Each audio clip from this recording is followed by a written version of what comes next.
Gaurko historiaren protagonista Potxola da, Euskal Herriko matematikaririk ospetsunetariko bat. Egun batean, Hanoira joatea erabaki zuen, Vietnamera. Hegazkina aireatzean, menuan ikusten duen guztia eskatzen du, zanpaia, kabiarra, denetarik. Etzen hainbesterako izan.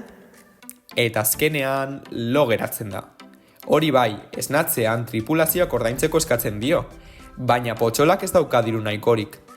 Hori dela eta, Hanoira iristerakoan, polizia aurkitzen du bere zain, eta Potxola kartzelara ematen dute. Ni ez, mesedez, erruki jauna!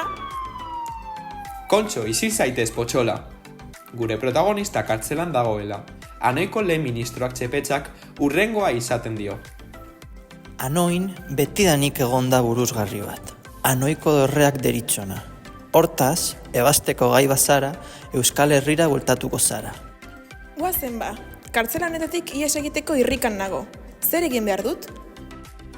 Begiratu, hemen daude urrezko 15 disko, eta 3 zutoin. 15 diskoak lehen zutoinetik 3. mugitzen badituzu, dorre berri bat osatzeko libre zara. Amatxo maitia, nola egingo dut hori? 3 arau bete behar dituzu.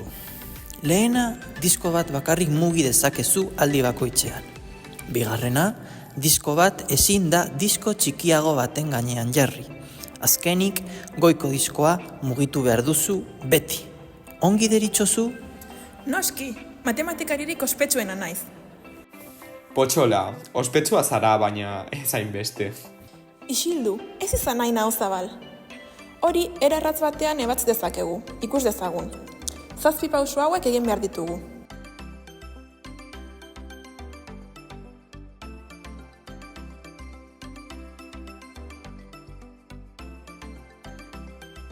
Noski, adibide hau oso lagungarria da, baina orain estrategia orokortuko dugu. Oso ondo iruditzen zait. Nola ebasten den ikusteko irrikan nago. Demagun N disko ditugula eta T azpiene mugimendu kopurua dela. Lehen pausoan, N-ken bat disko erdiko zutoinera mugituko ditut.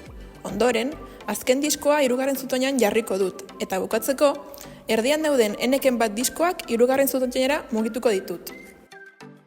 Orduan, formula errekurtsiboa honako hau da. Orain 15 disko hauek mugitu beharko dituzu. Potxola, diskoak mugitzen hasi zen, baina mugimendu asko egin behar ziren, izan ere. Enei disko baldin baditugu, 2 bereneken bat mugimendu egin behar ditugu. Hau da, 15 diskorekin 32.767 mugimendu. Buf, hau oso lan astuna da. Potxolak egunero 24 mugimendu egiten zituen, eta horrela 4 urtez egon zen diskoak mugitzen. Jadanik bukatu dut, libre naiz, goazen Euskal Herrira!